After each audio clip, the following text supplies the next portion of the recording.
Gloire au Seigneur. Nous allons prendre un texte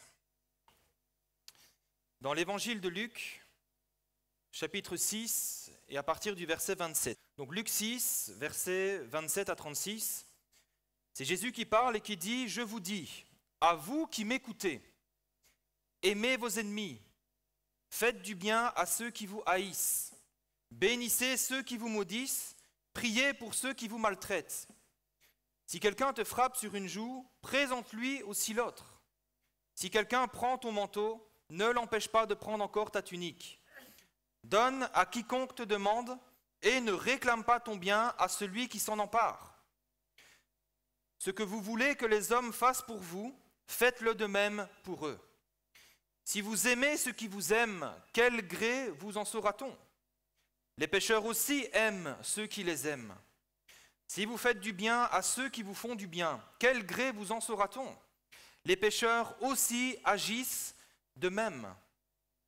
Et si vous prêtez à ceux de qui vous espérez recevoir, quel gré vous en saura-t-on? Les pécheurs aussi prêtent aux pécheurs, afin de recevoir l'appareil. Mais aimez vos ennemis, et faites du bien, et prêtez sans rien espérer, et votre récompense sera grande, et vous serez fils du Très-Haut, car il est bon pour les ingrats et pour les méchants. Soyez donc miséricordieux, comme votre Père est miséricordieux. Et dans Matthieu 5,8, Jésus conclut ce même passage, on va dire, ce même texte, en disant « Soyez donc parfaits, comme votre Père céleste est parfait. » Amen. Alors, de quoi nous parle Jésus ici? De quoi est-ce qu'il nous parle? Il nous parle d'une chose qui peut-être ne transparaît pas tout de suite à la première lecture, mais Jésus nous parle bien ici d'une chose importante, il nous parle de notre identité en lui. Jésus nous parle de notre identité en Christ. Et c'est le thème du message que le Seigneur m'a mis à cœur de partager ce matin, c'est notre identité en Christ. Qu'est-ce qui détermine notre identité? Je ne parle pas que de l'identité en Christ. Qu'est-ce qui détermine notre identité? Et souvent, on dit que c'est la vie qui forge notre caractère, qui fait de nous ce que nous sommes. Ça passe par l'éducation que nous avons reçue de nos parents. Ça passe par les expériences personnelles. Ça passe par les rencontres, par les épreuves. Toutes ces choses font de nous ce que nous sommes aujourd'hui. Et il est vrai que, quelque part, c'est ce que nous vivons, ce que nous avons vécu qui détermine ce que nous sommes ou ce que nous devenons au fil du temps. Et on voit ça par exemple dans la vie de Naomi, dans le livre de Ruth. Naomi, dans Ruth 1,20, dit ceci, elle dit quelque chose qui est assez tragique, assez terrible. Elle dit « Ne m'appelez pas Naomi, appelez-moi Mara, car le Tout-Puissant m'a rempli d'amertume. » Naomi, ça veut dire quoi? Ce prénom Naomi, ça veut dire beauté, ça veut dire douceur. Tandis que Mara veut dire amertume. Naomi, quand tout allait bien dans sa vie, elle avait un époux, elle avait des enfants, des belles filles. Toute sa vie était florissante. Et dans ces circonstances-là, Naomi portait bien son nom. Elle était douceur, elle était beauté, elle était légèreté. On peut imaginer que Naomi, quand elle passait dans la rue, il y avait des petits pétales de rose qui passaient derrière elle. C'était une épouse douce et aimante. C'était une mère prévenante, rassurante, pleine d'affection. C'était une belle-mère attachante, pleine d'amour et de respect pour ses belles-filles. Parce que sinon, Ruth ne se serait jamais attachée à sa belle-mère comme elle l'a fait. Mais quand les choses se sont corsées, quand elle a perdu son mari, quand elle a perdu ses fils, quand les choses se corsent, quand les choses deviennent plus difficiles, Naomi n'est plus douceur, Naomi n'est plus beauté, Naomi devient amertume, colère et ressentiment. Au point qu'elle dit « Ne m'appelez plus Naomi, ce nom ne correspond plus à qui je suis. La vie m'a transformé et a fait de moi une personne amère. » Et dans l'histoire de Naomi, ce sont les événements, les circonstances de la vie qui ont déterminé son identité. Naturellement, Les événements de la vie, d'une manière naturelle, j'ai envie de dire pour tous les êtres humains, naturellement, les événements de la vie font de nous ce que nous sommes, à l'image de la nature qui est façonnée par le climat. Si Savannah, vous connaissez la plaine de Savannah, hein, si Savannah est verte, c'est parce que c'est arrosé. Si c'est jaune, c'est parce qu'il y a eu la sécheresse. En ce moment, c'est vert, c'est magnifique, mais c'est rare. Mais c'est façonné par le climat. C'est façonné par le climat. Mais pour nous qui sommes en Christ, nous qui appartenons au Seigneur, pour nous, les choses sont différentes. Et les choses ne doivent pas être ainsi. Et c'est justement ce que Jésus nous enseigne à travers ce texte. C'est ce que Jésus nous enseigne quand il dit « Aimez vos ennemis, bénissez ceux qui vous maudissent, etc. » Ce que Jésus nous enseigne, c'est que ce que nous sommes en tant qu'enfants de Dieu ne dépend pas des temps et des circonstances. Ça ne dépend pas des temps et des circonstances. Si nous aimons, ce n'est pas parce que les autres nous aiment, ce n'est pas parce que nous sommes dans un environnement propice à l'amour. Si nous aimons, c'est parce que Dieu habite en nous. Et notre identité ne dépend pas des circonstances, mais de Dieu uniquement, et de Dieu qui habite en nous. Amen. Éphésiens 2, 22 nous dit qu'en lui, vous êtes aussi édifiés pour être une habitation de Dieu en esprit. Si nous sommes chrétiens, si nous avons donné notre cœur au Seigneur, nous sommes une habitation de Dieu en esprit. Et notre identité, ce que nous sommes en Christ, notre identité en tant que chrétien n'est pas forgée par les circonstances de la vie, mais par la nature de Dieu qui habite et qui vit en nous. Et c'est pour cela que Jésus conclut ce texte en disant « Soyez donc miséricordieux ». Pourquoi ? Parce que votre Père est miséricordieux. Et qu'il dit « Soyez donc parfaits comme votre Père céleste est parfait ». Nous sommes miséricordieux et nous sommes parfaits, pas à cause des circonstances de la vie, mais à cause de Dieu qui habite en nous. Comme nous rappelle 1 Jean 4, 17, « Tel il est, lui, tel nous sommes aussi dans ce monde ». Notre nature, notre identité ne dépend pas des circonstances, mais dépend de qui est Dieu, du Dieu qui habite en nous. Notre identité vient donc de Dieu, avant tout, et non pas des circonstances. Autrement dit, nous aimons même quand on nous hait, parce que Dieu est amour. Nous pardonnons ceux qui nous offensent, parce que Dieu est pardon. Et nous faisons miséricorde envers ceux qui nous font du mal, mais parce que Dieu est miséricordieux. Mais ça, c'est possible à une seule condition, c'est si toutes nos sources sont en Dieu. Si toutes nos sources sont en Dieu, c'est alors que nous pourrons aimer nos ennemis, bénir ceux qui nous maudissent, faire du bien à ceux qui nous haïssent, etc. Et la question qu'on peut se poser, c'est comment faire ? Comment faire ? Quand on est face justement à ce défi, quand on est face à la haine, face à ces choses-là, comment faire ? Comment faire ? Dans Jérémie 17, versets 7 à 8, il est écrit « Béni soit l'homme qui se confie dans l'Éternel et dont l'Éternel est l'espérance. Il est comme un arbre planté près des eaux et qui étend ses racines vers le courant. Il n'aperçoit point la chaleur quand elle vient et son feuillage reste vert. Dans l'année de la sécheresse, il n'a point de crainte et il ne cesse de porter du fruit. » Amen. Quel est le secret ici d'un arbre qui reste vert et qui produit du fruit pendant la sécheresse ? Ce sont ses racines. Ce sont ses racines.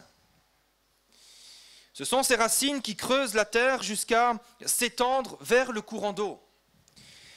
Et la santé d'un tel arbre ne dépend plus des circonstances extérieures. La santé d'un tel arbre ne dépend plus du climat ambiant dans lequel il est. Mais la santé d'un tel arbre dépend de ses racines qui sont en relation avec le courant d'eau, c'est-à-dire la vie. Et sur le plan spirituel, de quoi nous parlent les racines ? C'est comme pour l'arbre, ça nous parle de relation. Ça nous parle de relation. Vous savez, les racines, pour un arbre, c'est le moyen qu'il possède pour entrer en relation avec sa source de vie, c'est-à-dire l'eau. Les racines, c'est un moyen, c'est comme un outil, on va dire, entre guillemets, utile à l'arbre pour entrer en relation, pour communiquer avec sa source de vie. Pour nous, chrétiens, les racines, c'est quoi? Les racines, ce sont tous les moyens que nous possédons pour entrer en relation ou en communion avec notre source de vie. Et notre source de vie, c'est qui? C'est le Christ. C'est le Christ. Nos racines, ce sont la prière. La prière, ce sont nos racines. C'est l'écoute de Dieu à travers la méditation, à travers l'étude de sa parole.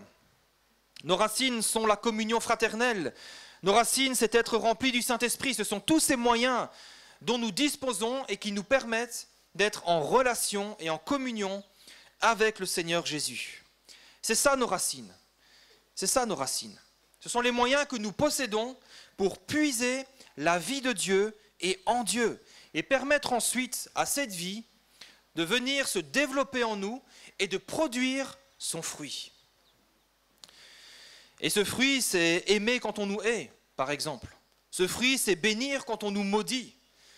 Et ce fruit, c'est également pardonner au lieu de se venger. Ce sont tous ces fruits-là.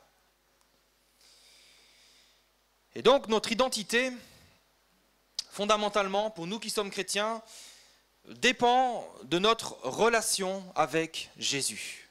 Voilà de quoi dépend notre identité.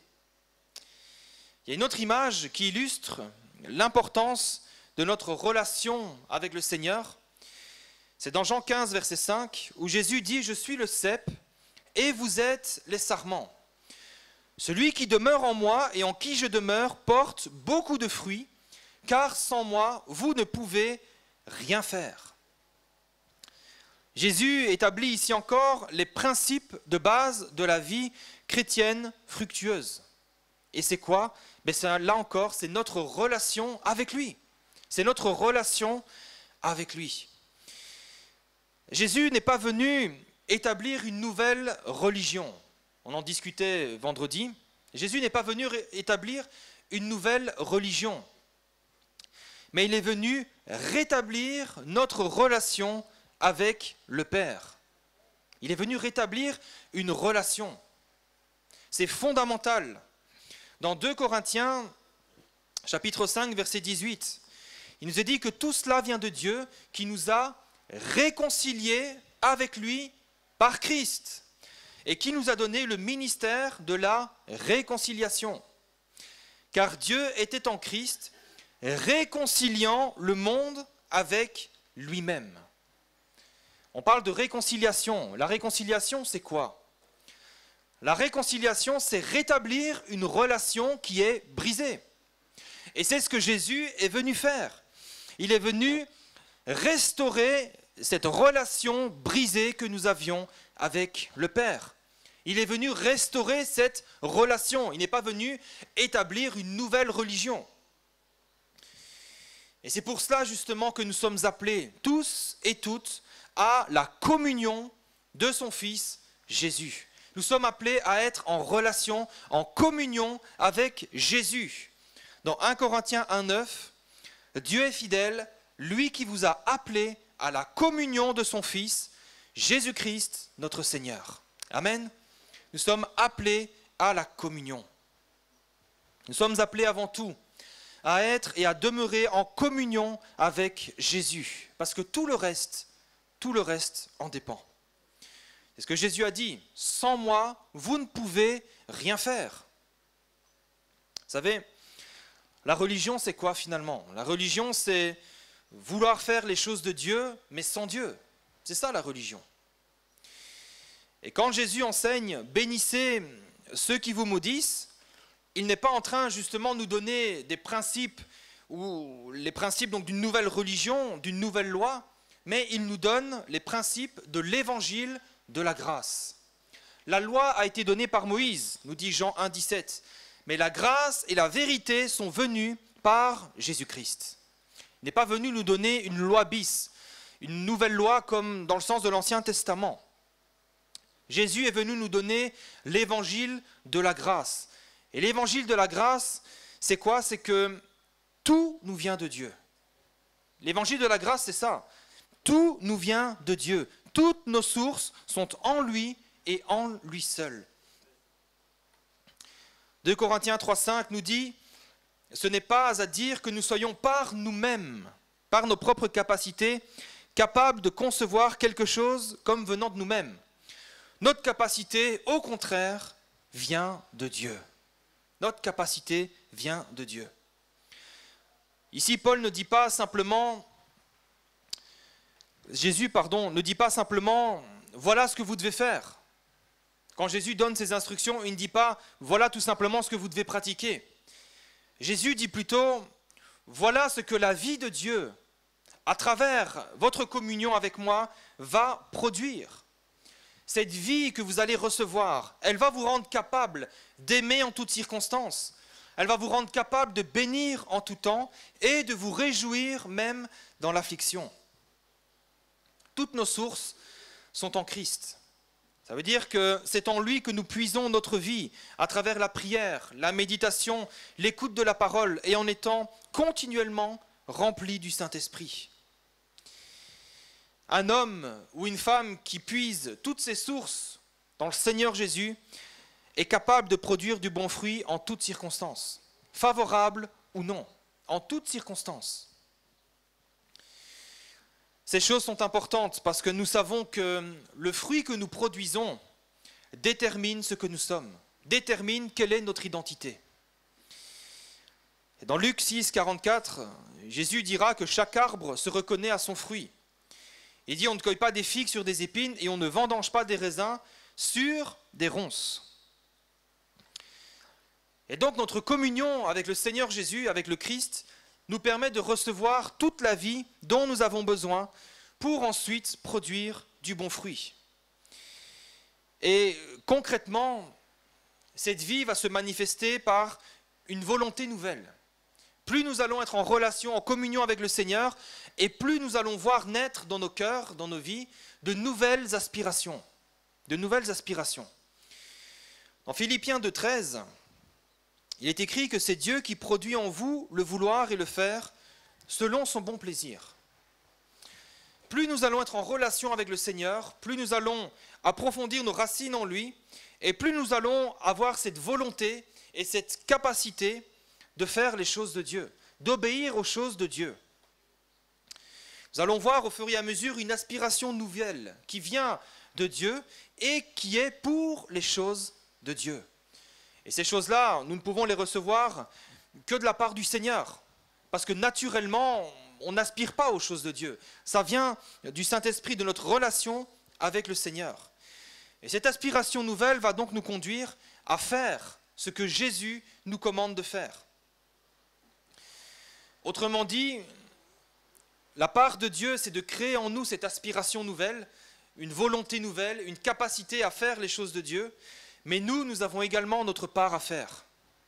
Nous ne devons pas rester les bras croisés à prier, à jeûner, à lire, méditer la Bible comme font les moines dans les monastères. Ce n'est pas à ça que nous sommes appelés. Nous sommes appelés à produire du fruit et nous avons également notre part à faire. Si Dieu va créer en nous le vouloir et le faire, nous, notre part, c'est de mettre en œuvre notre salut avec crainte et tremblement, dans Philippiens 2,12. Notre part à nous, c'est de mettre en œuvre ce salut, de mettre en œuvre cette aspiration nouvelle que Dieu crée en nous. Si c'est vrai que la vie de Dieu va produire en nous une aspiration nouvelle, il est vrai aussi que la décision finale, elle nous appartient. Et cette décision demande parfois et même souvent un effort, voire même un sacrifice. C'est vrai que si le Seigneur nous appelle, nous amène à pardonner, l'acte du pardon nous appartient. Et ça demande un effort, voire même un sacrifice. Pardonner, même si on est victime, ça demande aussi de renoncer à la vengeance, et parfois même de renoncer à exercer nous-mêmes la justice. Parfois, ça implique même de renoncer à la justice. Donc ça demande un sacrifice. Aimer ses ennemis et prier pour eux, et les bénir, ça implique de renoncer à la haine, de renoncer à la colère et de renoncer à l'amertume. Et ça peut demander également un sacrifice. La vie de Dieu, c'est vrai, va produire en nous une aspiration nouvelle. On va avoir la volonté de pardonner, la volonté d'aimer, la volonté de bénir. Mais Dieu ne le fera pas à notre place. Ça reste notre responsabilité. Le Seigneur ne fait pas de nous des robots, mais il fait de nous des hommes et des femmes responsables. Et c'est là qu'intervient souvent l'épreuve. C'est là souvent qu'intervient l'épreuve. C'est justement pour que notre foi ne soit pas seulement théorique, mais qu'elle soit éprouvée et donc véritable. Dans 1 Jean 3, 18, il est écrit « Petits enfants, n'aimons pas en parole et avec la langue ». C'est facile d'aimer en parole, d'aimer avec la langue, de dire « ben oui, j'aime mon frère, j'aime ma sœur ». Mais il dit « aimons également en action et en vérité ». Et ça, c'est plus difficile. Ça demande un effort. Ça demande parfois un sacrifice. Par là, nous connaîtrons que nous sommes de la vérité et nous rassurerons nos cœurs devant lui. Il n'y a que celui qui cherche, il n'y a que celui qui trouve, et il n'y a que celui ou celle qui puise toutes ses sources en Christ, qui est rendu capable de produire du bon et véritable fruit en toutes circonstances, favorables ou non. Ça là, aimer en action et en vérité, pardonner ses ennemis, aimer ses ennemis, prier pour eux. Si nous n'avons pas nos sources en Christ, c'est impossible. C'est impossible. C'est impossible. Si on essaye de le faire par nous-mêmes, si nous essayons de produire ce genre de fruits par nous-mêmes, ben nous ne pourrons pas. Peut-être que notre fruit aura l'apparence du fruit véritable, mais il aura toujours un arrière-goût amer ou acide, un arrière-goût désagréable. C'est ça la religion. C'est ça la religion. L'apparence sans la force. Faire les choses de Dieu sans Dieu. L'apparence de la piété, mais sans la force qu'elle procure. C'est de la religion. Et malheureusement, c'est là qu'on tombe également dans l'hypocrisie. C'est là qu'on tombe dans l'hypocrisie.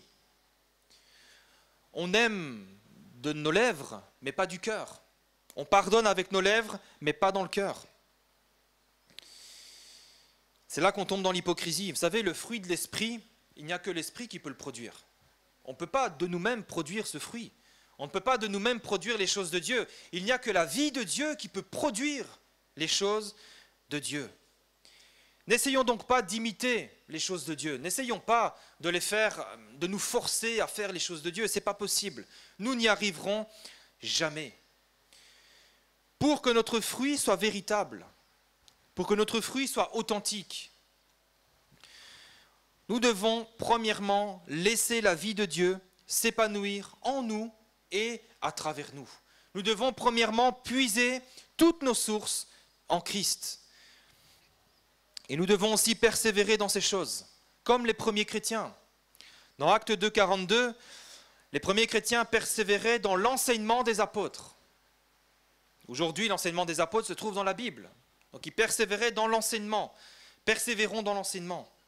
Ils persévéraient également dans la communion fraternelle. Persévérons dans la communion fraternelle. Persévérons dans nos réunions, dans la fraction du pain et dans les prières. C'est dans toutes ces choses dont nous devons persévérer, parce que c'est là que se trouvent les sources de la vie. Et quand la situation l'exigera, lorsque l'épreuve viendra, lorsque nous serons quelque part au pied du mur, manifestons le fruit, mais le fruit de notre communion avec Dieu. Manifestons ce fruit, et le nom du Seigneur sera glorifié à travers nous. Amen. Les racines nous parlent donc de communion et de relation avec le Christ, mais les racines nous parlent aussi d'autre chose, elles nous parlent de stabilité. Elles nous parlent de stabilité et de fermeté. Plus un arbre développe ses racines profondément dans la terre, et plus il est stable, et mieux il résiste aux tempêtes. Spirituellement, ça signifie que plus nous allons développer notre relation avec le Seigneur, plus nous allons développer notre vie de prière, plus nous allons développer notre étude de la parole, plus nous allons développer notre communion fraternelle, et plus nous serons stables, affermis, solides et forts dans l'épreuve. Vous savez, l'épreuve, souvent, au départ, c'est un sujet de tristesse. Quand elle vient dans notre vie, c'est un sujet de tristesse, c'est parfois même un sujet de colère, et très rarement un sujet de joie. Je ne sais pas si parmi nous, il y en a qui, quand l'épreuve est survenue dans leur vie, ont sauté de joie. Je ne sais pas. En tout cas, moi, ça ne m'est jamais arrivé. Quand survient l'épreuve, généralement, ça produit l'effet inverse. Pourtant, il est bien écrit, c'est la parole de Dieu. Il est écrit dans Jacques 1,2, « Mes frères », c'est valable pour les sœurs également, « regardez comme un sujet de joie complète les diverses épreuves auxquelles vous pouvez être exposés. » Alors évidemment, ce n'est pas l'épreuve en tant que telle qui est un sujet de joie, mais ce qu'elle va produire. C'est ça qui est un sujet de joie. C'est ce que l'épreuve va produire dans notre vie. Et vous savez, le Seigneur n'utilise pas l'épreuve pour nous déraciner. Le Seigneur ne va pas utiliser l'épreuve pour nous briser. Le Seigneur va utiliser l'épreuve pour justement, en tout cas parfois, stimuler le développement de nos racines. Quand on est un petit peu secoué, qu'on sent qu'on vacille un petit peu, le but que Dieu poursuit, c'est que nous développions nos racines, que nous approfondissions nos racines en Christ. Je ne sais pas si c'est valable pour vous, mais en tout cas, est-ce que vous avez déjà remarqué combien, quand vient l'épreuve, combien on prie, combien on jeûne, combien on médite la Bible, quand survient l'épreuve? Moi, en tout cas, la première fois que j'ai jeûné de ma vie, c'était à cause d'une épreuve. C'est là que j'ai découvert le jeûne et la puissance du jeûne. C'était dans l'épreuve. En tout cas, c'est mon expérience. Et si les choses ont un petit peu évolué depuis, c'est vrai que je n'ai jamais autant jeûné, prié, je ne me suis jamais autant attaché au Seigneur que dans mes épreuves. Et souvent, on est un petit peu pareil. Quand on voit l'épreuve, quand l'épreuve vient dans notre vie, c'est là qu'on s'accroche au Seigneur. C'est là justement que nos racines viennent puiser en Christ tout ce dont nous avons besoin. Et le Seigneur se sert de l'épreuve justement pour stimuler notre développement racinaire, pour stimuler nos racines, stimuler notre foi, stimuler notre vie de prière, stimuler notre vie de jeûne, stimuler notre lecture de la Bible, stimuler notre communion fraternelle, stimuler toutes ces choses. Et c'est pour cela justement que quand vient l'épreuve, quand viennent les tempêtes, quand vient la sécheresse, quand le Seigneur nous place dans le désert, lorsque les circonstances autour de nous deviennent défavorables, creusons avec nos racines, creusons, persévérons jusqu'à trouver la source d'eau vive, le Christ, qui nous rafraîchira et qui nous donnera la stabilité pour aller jusqu'au bout. C'est important de développer ses racines, c'est important. Mais il est important également de bien les développer, de développer des racines profondes. Vous savez, depuis que je suis ici à La Réunion, je n'ai pas vécu de gros cyclones. Je n'ai pas vécu le cyclone de 89 qui a quand même été marquant. Mais j'ai quand même vu des petits cyclones qui sont impressionnants pour quelqu'un qui vient de la métropole, qui vient d'Europe. Mais vous savez, ce qui m'avait marqué un jour, c'est que on me dit, bon, c'est pas des gros cyclones, voilà, mais bon. C'est vrai que j'ai vu beaucoup d'arbres qui avaient résisté, mais par contre, j'ai vu un jour, alors je ne sais plus si j'ai vu ça sur Internet ou j'ai vu ça de mes propres yeux, mais je me souviens de l'image, en tout cas, j'avais vu un pied de litchi. Il était quand même conséquent, il avait quand même beaucoup d'années, je ne sais même pas s'il était centenaire. En tout cas, c'était un gros pied de litchi qui était haut, qui était massif, qui était fort, mais qui avait été déraciné par un petit cyclone. Et on peut se poser la question, on peut se dire, mais comment ça se fait? Comment ça se fait que des arbres beaucoup plus frêles, beaucoup plus petits, beaucoup plus jeunes résistent, et que là, un gros pied de litchi comme ça, bien fort, bien solide, il tombe à la renverse? Le secret, c'est simple, il suffit de regarder son développement, le développement de ses racines. Ce pied de litchi il avait un beau développement racinaire, sauf que ses racines n'étaient pas profondes, elles étaient superficielles. Elles n'étaient pas verticales, mais elles étaient horizontales. Elles étaient superficielles. Et quand est venue la tempête, un petit cyclone, mais il a été complètement déraciné. Pourtant, il avait l'apparence d'un arbre solide. Ça faisait des années qu'il était là. C'était un arbre qui était massif, mais pourtant, une tempête a eu raison de lui. Notre stabilité spirituelle dépendra toujours de la profondeur de notre communion avec le Seigneur. C'est de là que vient notre stabilité. Si nous sommes dans le monde, nous ne sommes pas hors du monde, nous sommes dans le monde, nos racines, elles sont en Christ. Amen. Nos racines, elles sont en Christ. Nous devons être ancrés en Christ et profondément ancrés dans le Seigneur. Si nos racines ne s'approfondissent pas en Christ, mais si elles remontent toujours chercher à la surface, dans le monde, le vent nous déracinera. Si nous n'avons pas un développement profond en Christ, si nous ne sommes pas profondément ancrés, le vent nous déracinera.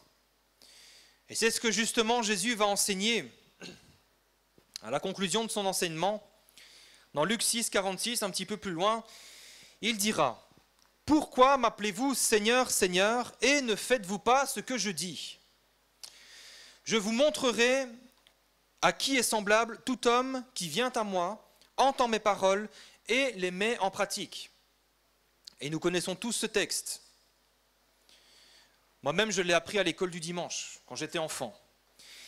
Verset 48. « Il est semblable à un homme qui, bâtissant une maison, a creusé profondément et a posé le fondement sur le roc. Une inondation est venue, le torrent s'est jeté contre cette maison sans pouvoir l'ébranler, parce qu'elle était bien bâtie. Mais celui qui entend et ne met pas en pratique est semblable à un homme qui a bâti une maison sur la terre, sans fondement, en superficie. Le torrent s'est jeté contre elle, aussitôt elle est tombée, et la ruine de cette maison a été grande. » Jésus enseigne ici, et il conclut tout son enseignement, il enseigne sur les conditions que nous devons remplir si nous voulons une vie stable et solide face aux épreuves. Et la première condition, c'est quoi? La première des conditions, c'est quoi? Ce n'est pas de pratiquer l'enseignement. Il ne dit pas « je vous montrerai à qui est semblable un homme solide », celui qui pratique, non. La première des choses, tout homme qui vient à moi. La première des choses, si nous voulons une vie stable, forte et solide en Christ, c'est de venir à Jésus. Avant de passer à la pratique, avant de mettre la parole de Jésus en pratique, la première des choses, c'est de venir à lui. Il ne faut pas mettre la charrue avant les bœufs. La première des choses, venir à Jésus. Et Jésus a dit, « Venez à moi, vous tous qui êtes chargés et fatigués, et je vous donnerai. » Et je vous donnerai. La première des choses, c'est de venir à Jésus. Parce qu'en venant à Jésus, en puisant nos sources en lui, Jésus nous donnera sa vie. Jésus nous communiquera sa vie. N'oublions pas que ce n'est pas une religion, ce n'est pas simplement une pratique, c'est une relation. C'est une relation avant tout. Tout est en relation avec la base. La maison qui a été fichue par le torrent, elle n'avait aucune relation avec le rocher, aucune. Elle était juste posée sur le sable, posée sur la terre. Celle qui a résisté, c'est celle qui était en relation avec la base, avec le roc. Et Jésus, nous le savons, c'est lui qui est le rocher des siècles. C'est sur lui dont nous devons être fondés. C'est lui qui est notre base. Et vous savez, là encore, de l'extérieur, les deux maisons se ressemblaient. Il n'y avait aucune différence entre les deux maisons. De l'extérieur, on ne pouvait pas dire telle est plus solide que l'autre.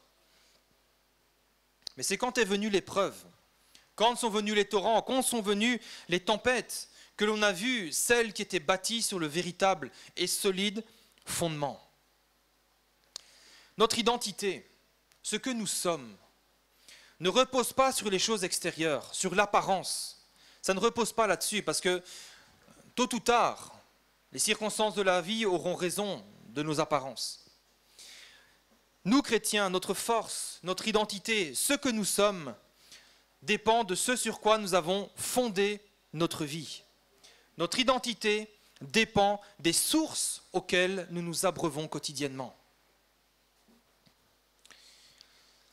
Le chrétien authentique, le véritable homme, la véritable femme de Dieu, c'est celui ou celle qui porte du bon et du véritable fruit en toute saison, favorable ou non, qui produit du bon fruit, qu'il pleuve, qu'il vente, qu'il y ait un temps de sécheresse, un temps de canicule, il produit du fruit ou elle produit du fruit en tout temps. C'est aussi quelqu'un qui est fort et stable durant les épreuves. C'est quelqu'un qui, par exemple, chante des cantiques et loue le Seigneur alors qu'il est enfermé en prison à cause de sa foi. Et là, je parle de Paul et Silas dans Actes 16, 25. Ils ont été jetés en prison à cause de leur foi. Ils n'avaient rien fait de mal. Ils ont subi une grave injustice.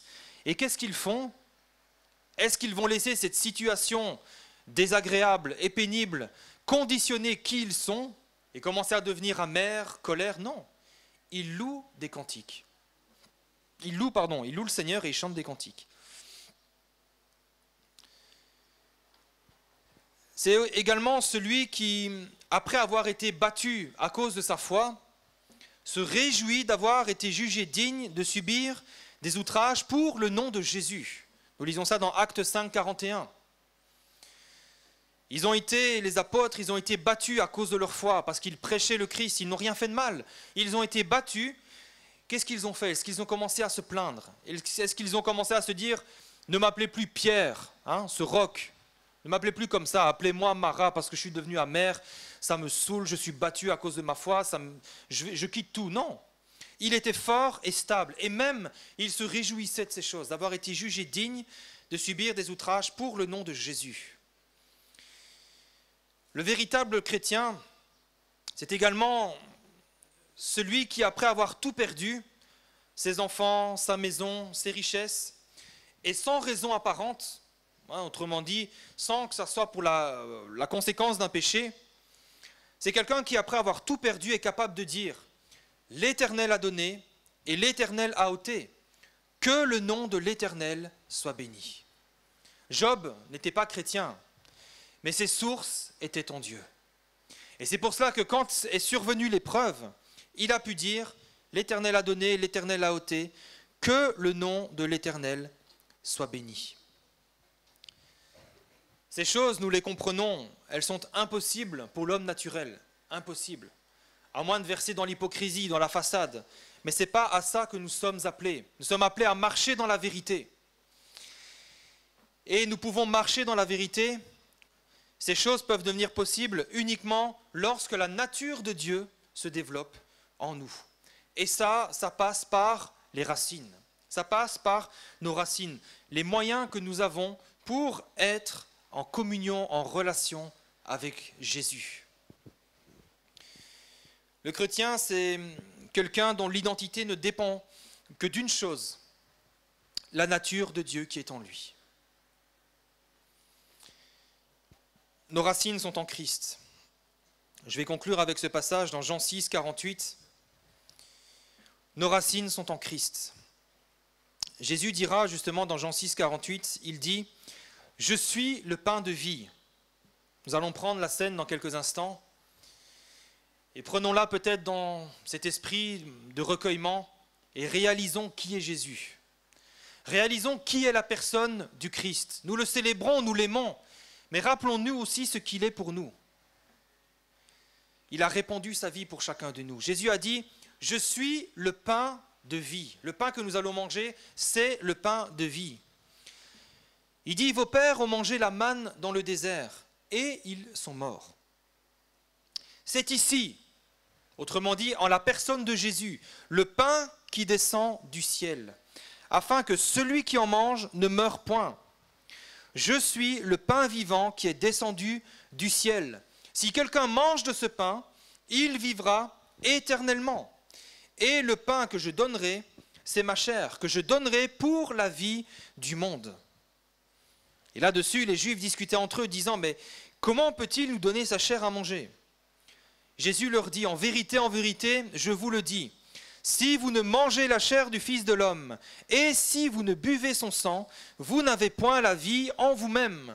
Celui qui mange ma chair et qui boit mon sang a la vie éternelle, et je le ressusciterai au dernier jour, car ma chair est vraiment une nourriture, et mon sang est vraiment un breuvage. Celui qui mange ma chair et qui boit mon sang demeure en moi, et je demeure en lui. » Voilà où se trouve notre véritable identité.